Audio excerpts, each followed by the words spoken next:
A brief but impressive storm hit Paris, dropping hail up to 4 centimeters in diameter on the capital, surprising pedestrians and motorists.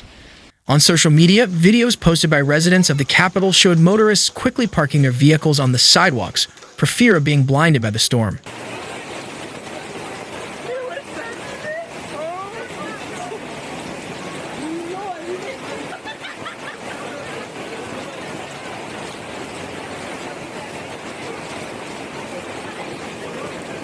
The streets covered in these balls of ice gave Paris a momentary appeal away from the snowed capital. The mercury dropped sharply, with temperatures dropping from 27 to 15 degrees C in a matter of minutes, according to the Weather Channel. Gusts of almost 90 km/h were recorded in the Montserrat Park.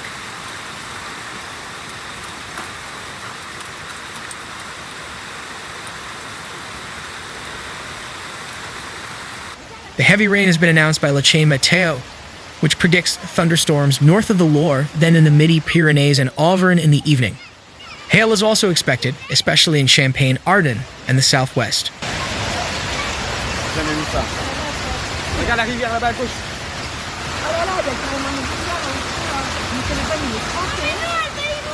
Thunderstorms are also expected on Sunday south of the Loire, affecting Occitanie, the Rhône Valley, the Alps, and the northeast of the country. Hail and gusts of winds, sometimes exceeding 90 km/h, are also expected in these areas.